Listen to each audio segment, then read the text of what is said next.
It is hoped that the Calhoun Company will show, by its humane and protective treatment of its laborers, that its method is the most profitable for both planter and Negro, and it is believed that a general adoption of that method will then follow. And where so many are saying their say, shall not the barkeeper testify? He is thoughtful, observant, never drinks, endeavors to earn his salary, and would earn it if there were custom enough. He says the people along here in Mississippi and Louisiana will send up the river to buy vegetables rather than raise them, and they will come aboard at the landings and buy fruits of the barkeeper. Thinks they don't know anything but cotton, believes they don't know how to raise vegetables and fruit, at least the most of them. Says a nigger will go to H for a watermelon. H is all I find in the stenographer's report, means Halifax probably, though that seems a good way to go for a watermelon. Barkeeper buys watermelons for 5 cents up the river, brings them down and sells them for 50. Why does he mix such elaborate and picturesque drinks for the nigger hands on the boat? Because they won't have any other. They want a big drink. Don't make any difference what you make it of, they want the worth of their money. You give a nigger a plain gill of $50 brandy for 5 cents, will he touch it? No, ain't size enough to it. But you put up a pint of all kinds of worthless rubbish and heave in some red stuff to make it beautiful. Red's the main thing, and he wouldn't put down that glass to go to a circus. All the bars on this anchor line are rented and owned by one firm.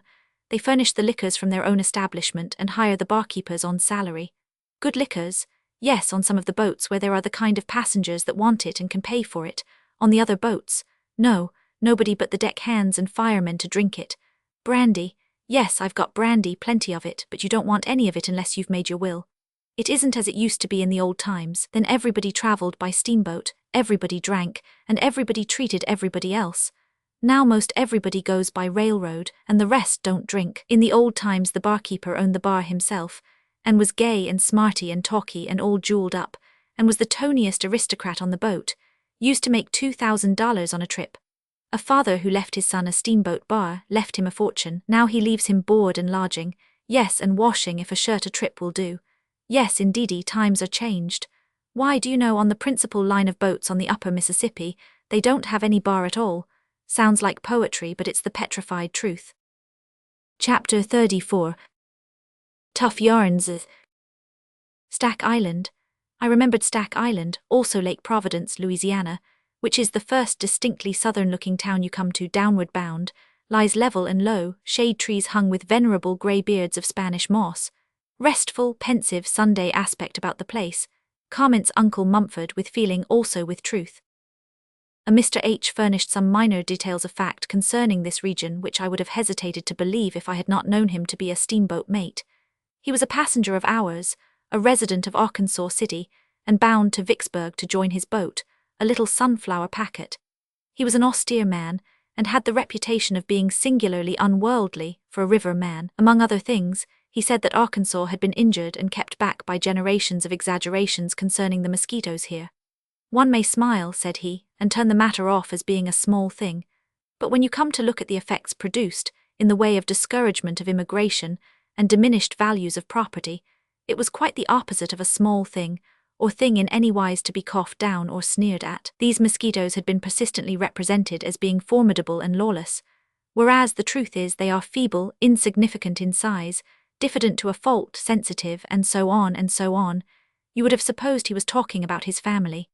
But if he was soft on the Arkansas mosquitoes, he was hard enough on the mosquitoes of Lake Providence to make up for it, those Lake Providence colossi, as he finally called them. He said that 2 of them could whip a dog and that 4 of them could hold a man down, and except help come they would kill him, butcher him, as he expressed it, referred in a sort of casual way, and yet significant way to, the fact that the life policy in its simplest form is unknown in Lake Providence. They take out a mosquito policy besides. He told many remarkable things about those lawless insects. Among others, said he had seen them try to vote. Noticing that this statement seemed to be a good deal of a strain on us, he modified it a little, said he might have been mistaken as to that particular, but knew he had seen them around the polls canvassing. There was another passenger, friend of H's, who backed up the harsh evidence against those mosquitoes, and detailed some stirring adventures which he had had with them. The stories were pretty sizable, merely pretty sizable, yet Mr. H was continually interrupting with a cold, inexorable "wait, knock off 25% of that, now go on," or "wait, you are getting that too strong, cut it down, you get a little too much costumary onto your statements," Always dress a fact in tights, never in an ulster. Or, pardon once more, if you are going to load anything more onto that statement, you want to get a couple of lighters and tow the rest because it's drawing all the water there is in the river already. Stick to facts, just stick to the cold facts. What these gentlemen want for book is the frozen truth, ain't that so, gentlemen? He explained privately that it was necessary to watch this man all the time and keep him within bounds. It would not do to neglect this precaution, as he, Mr. H., knew to his sorrow. Said he, I will not deceive you. He told me such a monstrous lie once that it swelled my left ear up and spread it so that I was actually not able to see out around it. It remained so for months, and people came miles to see me fan myself with it. Chapter 35. Vicksburg during the Trouble. We used to plough past the lofty hill city Vicksburg downstream, but we cannot do that now. A cut-off has made a country town of it like Osceola, St. Genevieve and several others. There is currentless water, also a big island in front of Vicksburg now. You come down the river the other side of the island, then turn and come up to the town. That is, in high water. In low water you can't come up but must land some distance below it. Signs and scars still remain, as reminders of Vicksburg's tremendous war experiences: earthworks, trees crippled by the cannon balls, cave refuges in the clay precipices, etc. The caves did good service during the 6 weeks bombardment of the city, May 8 to July 4, 1863. They were used by the non-combatants, mainly by the women and children, not to live in constantly but to fly to for safety on occasion. They were mere holes, tunnels driven into the perpendicular clay bank, then branched Y-shape within the hill. Life in Vicksburg during the 6 weeks was perhaps, but wait, here are some materials out of which to reproduce it. Population, 27,000 soldiers and 3,000 non-combatants, the city utterly cut off from the world, walled solidly in, the frontage by gunboats, the rear by soldiers and batteries. Hence no buying and selling with the outside, no passing to and fro, no God-speeding a parting guest, no welcoming a coming one, no printed acres of worldwide news to be read at breakfast mornings, a tedious dull absence of such matter. Instead, hence also no running to see steamboats smoking into view in the distance up or down, and ploughing toward the town, for none came, the river lay vacant and undisturbed. No rush and turmoil around the railway station, no struggling over bewildered swarms of passengers by noisy mobs of hackmen. All quiet there. Flour $200 a barrel, sugar $30, corn $10 a bushel, bacon $5 a pound, rum $100 gallon, other things in proportion. Consequently no roar and racket of drays and carriages tearing along the streets. Nothing for them to do among that handful of non-combatants of exhausted means. At 3 o'clock in the morning, silence. Silence so dead that the measured tramp of a sentinel can be heard a seemingly impossible distance. Out of hearing of this lonely sound, perhaps the stillness is absolute. All in a moment come ground shaking, thunder crashes of artillery, the sky is cobwebbed with the crisscrossing red lines streaming from soaring bombshells, and a rain of iron fragments descends upon the city, descends upon the empty streets. Streets which are not empty a moment later, but mottled with dim figures of frantic women and children scurrying from home and bed toward the cave dungeons, encouraged by the humorous grim soldiery who shout "rats to your holes" and laugh. The cannon thunder rages, shells scream and crash overhead. The iron rain pours down, 1 hour, 2 hours, 3, possibly 6, then stops. Silence follows, but the streets are still empty. The silence continues. By and by a head projects from a cave here and there and yonder and reconnoiters cautiously. The silence still continuing, bodies follow heads and jaded, half-smothered creatures group themselves about, stretch their cramped limbs, draw in deep draughts of the grateful fresh air, gossip with the neighbors from the next cave. Maybe straggle off home presently, or take a lounge through the town, if the stillness continues, and will scurry to the holes again by and by when the war tempest breaks forth once more. There being but 3,000 of these cave dwellers, merely the population of a village, would they not come to know each other, after a week or two, and familiarly, insomuch that the fortunate or unfortunate experiences of one would be of interest to all? Those are the materials furnished by history. From them might not almost anybody reproduce for himself the life of that time in Vicksburg? Could you, who did not experience it, come nearer to reproducing it to the imagination of another non-participant than could a Vicksburger who did experience it? It seems impossible. And yet there are reasons why it might not really be. When one makes his first voyage in a ship, it is an experience which multitudinously bristles with striking novelties. Novelties which are in such sharp contrast with all this person's former experiences that they take a seemingly deathless grip upon his imagination and memory. By tongue or pen he can make a landsman live that strange and stirring voyage over with him, make him see it all and feel it all. But if he make 10 voyages in succession, what then? Why, the thing has lost colour, snap, surprise, and has become commonplace. The man would have nothing to tell that would quicken a landsman's pulse. Years ago I talked with a couple of the Vicksburg non-combatants, a man and his wife. Left to tell their story in their own way, those people told it without fire, almost without interest. A week of their wonderful life they would have made their tongues eloquent forever perhaps, but they had 6 weeks of it, and that wore the novelty all out. They got used to being bombshelled out of home and into the ground. The matter became commonplace. After that, the possibility of their ever being startlingly interesting in their talks about it was gone. What the man said was to this effect: it got to be Sunday all the time, 7 Sundays in the week to us anyway. We hadn't anything to do and time hung heavy. 7 Sundays, and all of them broken up at one time or another in the day or in the night by a few hours of the awful storm of fire and thunder and iron. At first we used to shin for the holes a good deal faster than we did afterwards. The first time I forgot the children, and Maria fetched them both along.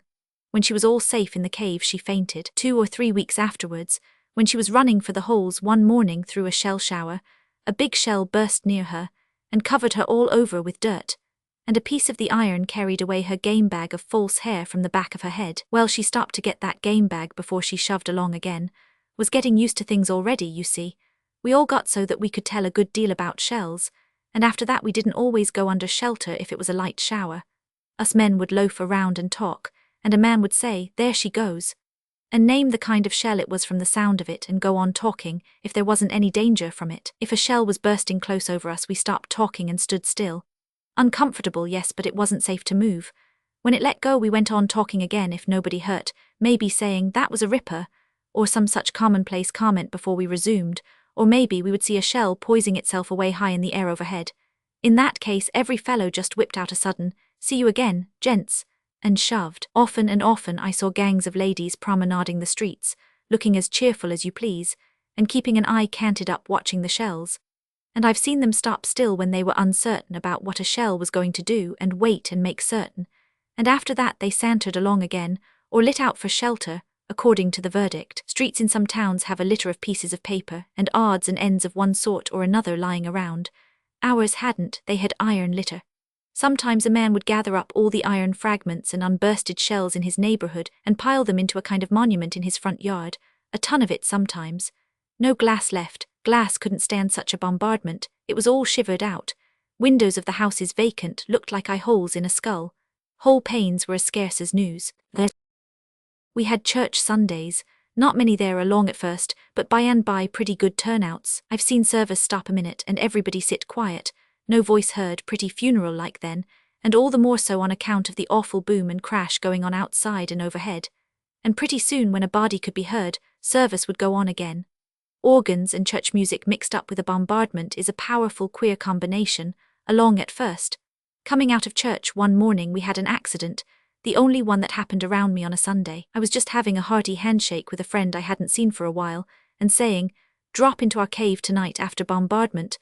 We've got hold of a pint of prime WH. Whiskey, I was going to say, you know, but a shell interrupted. A chunk of it cut the man's arm off and left it dangling in my hand. And do you know the thing that is going to stick the longest in my memory, and outlast everything else, little and big, I reckon, is the mean thought I had then. It was the whiskey is saved. And yet, don't you know, it was kind of excusable, because it was as scarce as diamonds and we had only just that little, never had another taste during the siege. Sometimes the caves were desperately crowded and always hot and close. Sometimes a cave had 20 or 25 people packed into it, no turning room for anybody, air so foul sometimes you couldn't have made a candle burn in it. A child was born in one of those caves one night, think of that. Why, it was like having it born in a trunk. Twice we had 16 people in our cave, and a number of times we had a dozen, pretty suffocating in there. We always had 8 belonged there. Hunger and misery and sickness and fright and sorrow, and I don't know what all, got so loaded into them that none of them were ever rightly their old selves after the siege. They all died but 3 of us within a couple of years. One night a shell burst in front of the hole and caved it in and stopped it up. It was lively times for a while digging out. Some of us came near smothering. After that we made 2 openings, ought to have thought of it at first. Mule meat, no, we only got down to that the last day or two. Of course it was good, anything is good when you are starving. This man had kept a diary during 6 weeks. No, only the first 6 days. The first day 8 close pages, the second 5, the third 1 loosely written, the fourth 3 or 4 lines, a line or two the fifth and 6th days. 7th day diary abandoned, life in terrific Vicksburg having now become commonplace and matter of course. The war history of Vicksburg has more about it to interest the general reader than that of any other of the river towns. It is full of variety, full of incident, full of the picturesque. Vicksburg held out longer than any other important river town, and saw warfare in all its phases, both land and water: the siege, the mine, the assault, the repulse, the bombardment, sickness, captivity, famine. The most beautiful of all the national cemeteries is here. Over the great gateway is this inscription: "Here rest in peace 16,600, who died for their country in the years 1861 to 1865. The grounds are nobly situated, being very high and commanding a wide prospect of land and river. They are tastefully laid out in broad terraces with winding roads and paths, and there is profuse adornment in the way of semi-tropical shrubs and flowers, and in one part is a piece of native wildwood, left just as it grew, and therefore perfect in its charm. Everything about this cemetery suggests the hand of the national government. The government's work is always conspicuous for excellence, solidity, thoroughness, neatness. The government does its work well in the first place, and then takes care of it. By winding roads, which were often cut to so great a depth between perpendicular walls that they were mere roofless tunnels, we drove out a mile or two, and visited the monument which stands upon the scene of the surrender of Vicksburg to General Grant by General Pemberton. Its metal will preserve it from the hackings and chippings which so defaced its predecessor, which was of marble, but the brick foundations are crumbling, and it will tumble down by and by. It overlooks a picturesque region of wooded hills and ravines, and is not unpicturesque itself, being well smothered in flowering weeds. The battered remnant of the marble monument has been removed to the National Cemetery. On the road, a quarter of a mile townward, an aged colored man showed us, with pride, an unexploded bombshell which has lain in his yard since the day it fell there during the siege. I was a-standin' he, and de dog was a-standin' he. De dog he went for de shell, gwine to pick a fuss wid it. But I didn't. I says, Jess, make you's at home he. Lay still while you is, or bust up de place, Jess, as you's a mind to, but I's got business out in de woods, I has. Vicksburg is a town of substantial business streets and pleasant residences. It commands the commerce of the Yazoo and Sunflower rivers, is pushing railways in several directions through rich agricultural regions, and has a promising future of prosperity and importance. Apparently, nearly all the river towns, big and little, have made up their minds that they must look mainly to railroads for wealth and upbuilding henceforth.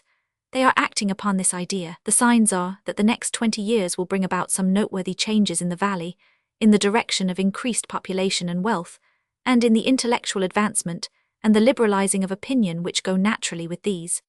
And yet, if one may judge by the past, the river towns will manage to find and use a chance, here and there, to cripple and retard their progress. They kept themselves back in the days of steamboating supremacy, by a system of wharfage dues so stupidly graded as to prohibit what may be called small retail traffic in freights and passengers. Boats were charged such heavy wharfage that they could not afford to land for 1 or 2 passengers or a light lot of freight.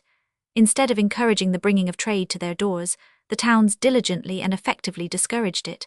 They could have had many boats and low rates, but their policy rendered few boats and high rates compulsory. It was a policy which extended, and extends, from New Orleans to St. Paul. We had a strong desire to make a trip up the Yazoo and the Sunflower, an interesting region at any time, but additionally interesting at this time, because up there the great inundation was still to be seen in force, but we were nearly sure to have to wait a day or more for a New Orleans boat on our return, so we were obliged to give up the project. Here is a story which I picked up on board the boat that night.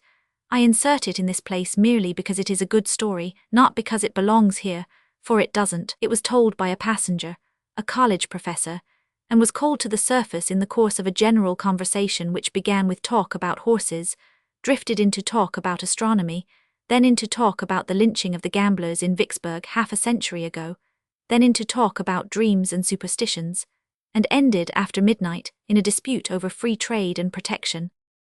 Chapter 36. The Professor's Yarn. It was in the early days. I was not a college professor then. I was a humble-minded young land surveyor with the world before me to survey in case anybody wanted it done. I had a contract to survey a route for a great mining ditch in California, and I was on my way thither by sea, a 3 or 4 weeks voyage. There were a good many passengers, but I had very little to say to them. Reading and dreaming were my passions, and I avoided conversation in order to indulge these appetites.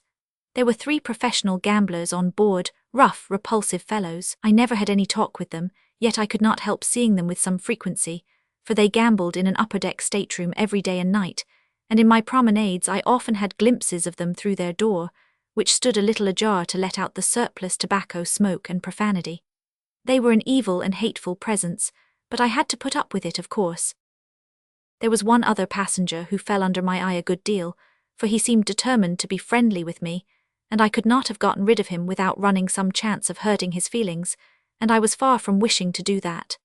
Besides, there was something engaging in his countrified simplicity and his beaming good nature. The first time I saw this Mr. John Bacchus, I guessed from his clothes and his looks that he was a grazier or farmer from the backwoods of some western state, doubtless Ohio, and afterward when he dropped into his personal history, and I discovered that he was a cattle raiser from interior Ohio, I was so pleased with my own penetration that I warmed toward him for verifying my instinct.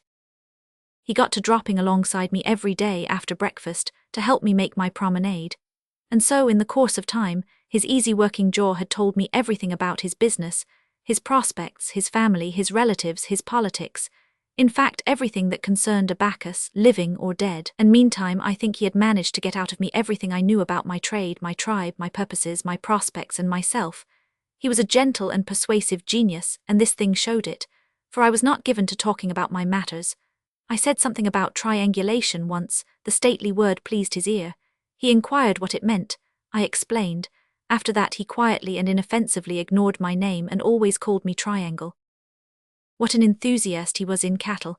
At the bare name of a bull or a cow, his eye would light and his eloquent tongue would turn itself loose. As long as I would walk and listen, he would walk and talk. He knew all breeds, he loved all breeds, he caressed them all with his affectionate tongue.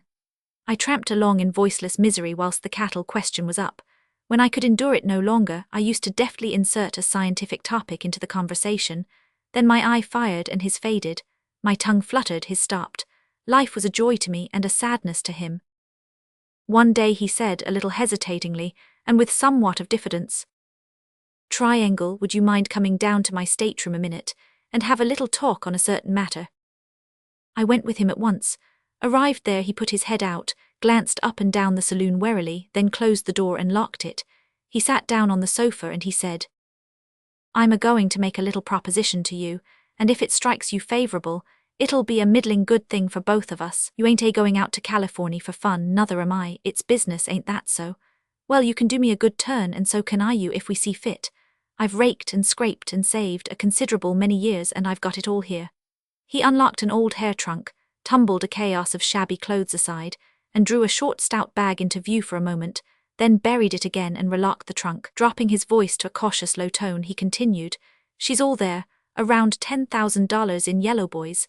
Now this is my little idea. What I don't know about raising cattle ain't worth knowing. There's mints of money in it in Californy. Well, I know and you know that all along a line that's being surveyed, there's little dabs of land that they call gores, that fall to the surveyor free gratis for nothing. All you've got to do on your side is to survey in such a way that the gores will fall on good fat land, then you turn 'em over to me, I stock 'em with cattle in rolls the cash, I plank out your share of the dollars regular, right along, and—" I was sorry to wither his blooming enthusiasm, but it could not be helped. I interrupted and said severely, "I am not that kind of a surveyor. Let us change the subject, Mr. Bacchus." It was pitiful to see his confusion, and hear his awkward and shame-faced apologies. I was as much distressed as he was, especially as he seemed so far from having suspected that there was anything improper in his proposition, so I hastened to console him and lead him on to forget his mishap in a conversational orgy about cattle and butchery. We were lying at Acapulco, and as we went on deck, it happened luckily that the crew were just beginning to hoist some beeves aboard in slings. Bacchus's melancholy vanished instantly, and with it the memory of his late mistake. "Now only look at that," cried he. "My goodness, Triangle, what would they say to it in Ohio? Wouldn't their eyes bug out to see him handled like that? Wouldn't they, though? All the passengers were on deck to look, even the gamblers, and Bacchus knew them all, and had afflicted them all with his pet topic.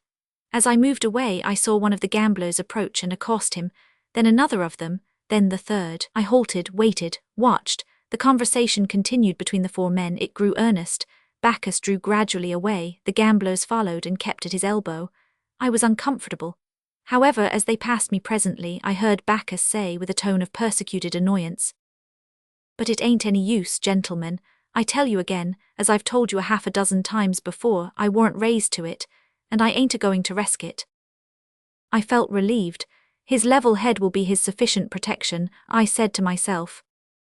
During the fortnight's run from Acapulco to San Francisco, I several times saw the gamblers talking earnestly with Bacchus, and once I threw out a gentle warning to him. He chuckled comfortably and said, "Oh yes, they tag around after me considerable. Want me to play a little just for amusement, they say. But laws, Amy, if my folks have told me once to look out for that sort of livestock, they've told me 1,000 times, I reckon." By and by, in due course, we were approaching San Francisco. It was an ugly black night with a strong wind blowing, but there was not much sea. I was on deck alone. Toward 10 I started below. A figure issued from the gambler's den and disappeared in the darkness. I experienced a shock, for I was sure it was Bacchus. I flew down the companionway, looked about for him, could not find him, then returned to the deck just in time to catch a glimpse of him as he re-entered that confounded nest of rascality. Had he yielded at last? I feared it. What had he gone below for? His bag of coin, possibly. I drew near the door, full of bodings. It was a crack, and I glanced in and saw a sight that made me bitterly wish I had given my attention to saving my poor cattle friend, instead of reading and dreaming my foolish time away. He was gambling. Worse still, he was being plied with champagne, and was already showing some effect from it. He praised the cider, as he called it, and said now that he had got a taste of it, he almost believed he would drink it if it was spirits. It was so good and so ahead of anything he had ever run across before. Surreptitious smiles at this passed from one rascal to another, and they filled all the glasses, and whilst Bacchus honestly drained his to the bottom, they pretended to do the same, but threw the wine over their shoulders. I could not bear the scene, so I wandered forward and tried to interest myself in the sea and the voices of the wind. But no, my uneasy spirit kept dragging me back at quarter-hour intervals, and always I saw Bacchus drinking his wine, fairly and squarely, and the others throwing theirs away. It was the painfulest night I ever spent.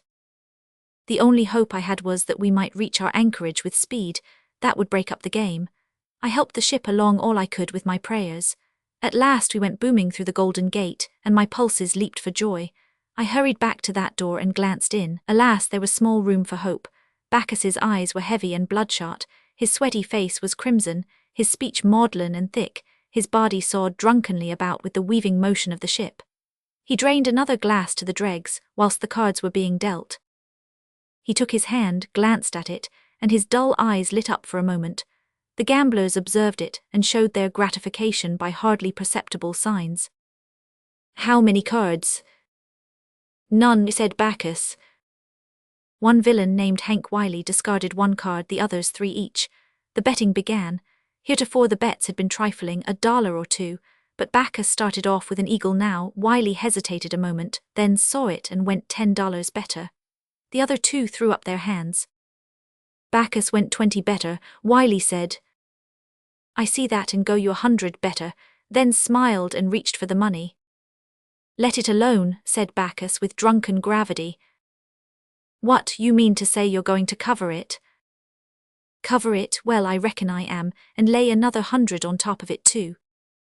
He reached down inside his overcoat and produced the required sum. "Oh, that's your little game, is it? I see your raise and raise it 500, said Wiley. 500 better, said the foolish bull driver, and pulled out the amount and showered it on the pile. The 3 conspirators hardly tried to conceal their exultation. All diplomacy and pretense were dropped now, and the sharp exclamations came thick and fast, and the yellow pyramid grew higher and higher. At last $10,000 lay in view. Wiley cast a bag of coin on the table, and said with mocking gentleness, $5,000 better, my friend from the rural districts. What do you say now?" "I call you," said Bacchus, heaving his golden shot bag on the pile. "What have you got?" "4 kings, you d fool. and Wiley threw down his cards and surrounded the stakes with his arms. 4 aces, you ass, thundered Bacchus, covering his man with a cocked revolver. I'm a professional gambler myself, and I've been laying for you duffers all this voyage. Down went the anchor, rumble-de-dum-dum, and the long trip was ended. Well, well, it is a sad world. One of the 3 gamblers was Bacchus's pal. It was he that dealt the fateful hands. According to an understanding with the 2 victims, he was to have given Bacchus 4 queens, but alas, he didn't. A week later I stumbled upon Bacchus, arrayed in the height of fashion in Montgomery Street. He said cheerily as we were parting, "Ah, by the way, you needn't mind about those gores. I don't really know anything about cattle, except what I was able to pick up in a week's apprenticeship over in Jersey just before we sailed. My cattle culture and cattle enthusiasm have served their turn. I shan't need them any more." Next day we reluctantly parted from the Gold Dust and her officers, hoping to see that boat and all those officers again some day, a thing which the fates were to render tragically impossible. Chapter 37. The End of the Gold Dust. For 3 months later, August 8, while I was writing one of these foregoing chapters, the New York papers brought this telegram. A terrible disaster. 17 persons killed by an explosion on the steamer Gold Dust. Nashville, August 7, a dispatch from Hickman Kai says, "The steamer Gold Dust exploded her boilers at 3 o'clock today, just after leaving Hickman. 47 persons were scalded and 17 are missing. The boat was landed in the eddy just above the town, and through the exertions of the citizens, the cabin passengers, officers, and part of the crew and deck passengers were taken ashore and removed to the hotels and residences. 24 of the injured were lying in Holcomb's dry goods store at one time, where they received every attention before being removed to more comfortable places." A list of the names followed, whereby it appeared that of the 17 dead, 1 was the barkeeper, and among the 47 wounded were the captain, chief mate, second mate, and second and third clerks, also Mr. Lem S. Gray, pilot, and several members of the crew. In answer to a private telegram, we learned that none of these was severely hurt, except Mr. Gray. Letters received afterward confirmed this news and said that Mr. Gray was improving and would get well. Later letters spoke less hopefully of his case, and finally came one announcing his death. A good man, a most companionable and manly man, and worthy of a kindlier fate. Chapter 38. The House Beautiful. We took passage in a Cincinnati boat for New Orleans, or on a Cincinnati boat, either is correct. The former is the eastern form of putting it, the latter the western. Mr. Dickens declined to agree that the Mississippi steamboats were magnificent, or that they were floating palaces, terms which had always been applied to them, terms which did not overexpress the admiration with which the people viewed them. Mr. Dickens's position was unassailable, possibly. The people's position was certainly unassailable. If Mr. Dickens was comparing these boats with the crown jewels, or with the Taj, or with the Matterhorn, or with some other priceless or wonderful thing which he had seen, they were not magnificent, he was right. The people compared them with what they had seen, and thus measured, thus judged, the boats were magnificent. The term was the correct one, it was not at all too strong. The people were as right as was Mr. Dickens. The steamboats were finer than anything on shore. Compared with superior dwelling houses and first-class hotels in the valley, they were indubitably magnificent, they were palaces. To a few people living in New Orleans and St. Louis they were not magnificent, perhaps, not palaces, but to the great majority of those populations, and to the entire populations spread over both banks between Baton Rouge and St. Louis, they were palaces. They tallied with the citizen's dream of what magnificence was, and satisfied it. Every town and village along that vast stretch of double river frontage had a best dwelling, finest dwelling, mansion, the home of its wealthiest and most conspicuous citizen. It is easy to describe it. Large grassy yard with paling fence painted white in fair repair, brick walk from gate to door, big, square, 2-story frame house painted white and porticoed like a Grecian temple, with this difference that the imposing fluted columns and Corinthian capitals were a pathetic sham, being made of white pine and painted, iron knocker, brass door knob discolored for lack of polishing, within an uncarpeted hall of planed boards, opening out of it a parlor 15 feet by 15, in some instances 5 or 10 feet larger. Ingrain carpet, mahogany center table, lamp on it with green paper shade, standing on a gridiron, so to speak, made of high-colored yarns by the young ladies of the house and called a lamp mat, Several books piled and disposed with cast-iron exactness according to an inherited and unchangeable plan, among them Tupper much penciled, also Friendship's Offering and Affection's Wreath, with their sappy inanities illustrated in die-away mezzo tints, also Arsian, Alonzo and Melissa, maybe Ivanhoe, also album, full of original poetry of the Thou Hast Wounded the Spirit That Loved Thee breed, 2 or 3 goody-goody works, Shepherd of Salisbury Plain, etc. Current number of the chaste and innocuous Godey's Lady's Book, with painted fashion plate of wax figure women with mouths all alike, lips and eyelids the same size, each 5-foot woman with a 2-inch wedge sticking from under her dress and letting on to be half of her foot. Polished airtight stove, new and deadly invention, with pipe passing through a board which closes up the discarded good old fireplace. On each end of the wooden mantel over the fireplace, a large basket of peaches and other fruits, natural size, all done in plaster rudely or in wax, and painted to resemble the originals, which they don't. Over middle of mantel, engraving Washington crossing the Delaware. On the wall by the door, copy of it done in thunder and lightning cruels by one of the young ladies, work of art which would have made Washington hesitate about crossing, if he could have foreseen what advantage was going to be taken of it.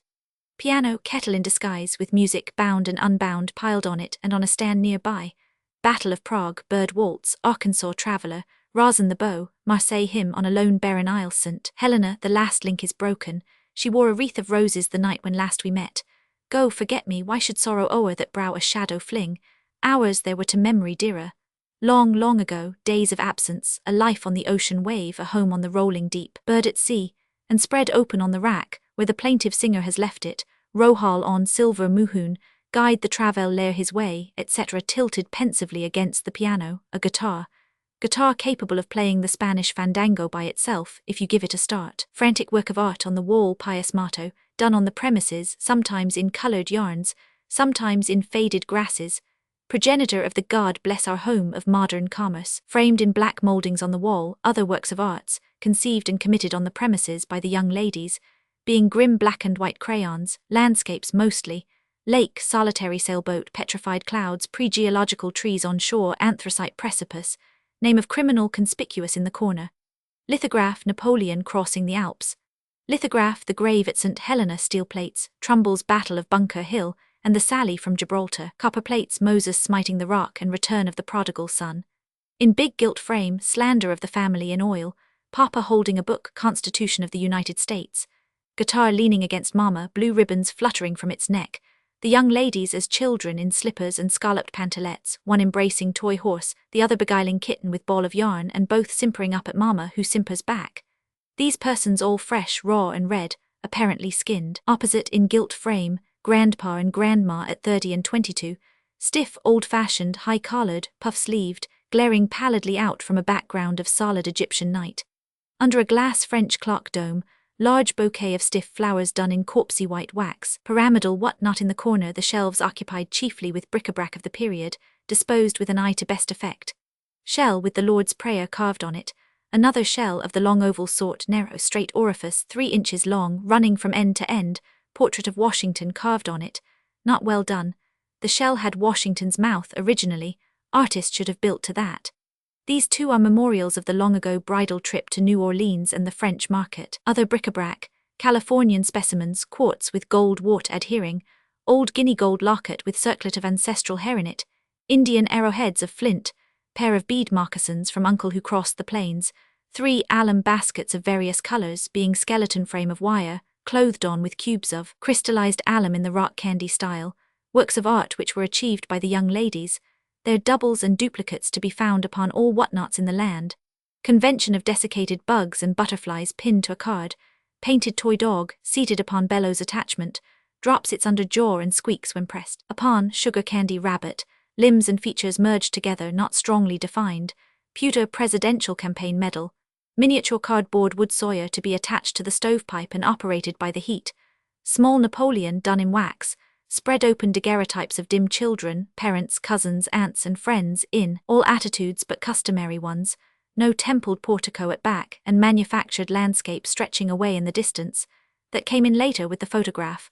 All these vague figures lavishly chained and ringed, metal indicated and secured from doubt by stripes and splashes of vivid gold bronze, all of them too much combed, too much fixed up, and all of them uncomfortable in inflexible Sunday clothes of a pattern which the spectator cannot realize could ever have been in fashion.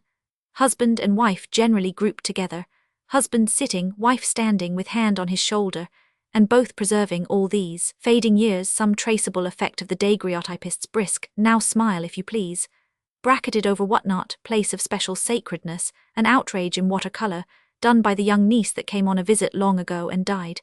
Pity, too, for she might have repented of this in time. Horsehair chairs, horsehair sofa which keeps sliding from under you, window shades of oil stuff, with milkmaids and ruined castles stenciled on them in fierce colours, lambrequins dependent from gaudy boxings of beaten tin, gilded, bedrooms with rag carpets, bedsteads of the corded sort with a sag in the middle, the cords needing tightening, snuffy featherbed not aired often enough, cane-seat chairs, splint-bottomed rocker, looking-glass on wall, school slate size veneered frame, inherited bureau, washbowl and pitcher possibly, but not certainly, brass candlestick, tallow candle, snuffers, nothing else in the room, not a bathroom in the house, and no visitor likely to come along who has ever seen one.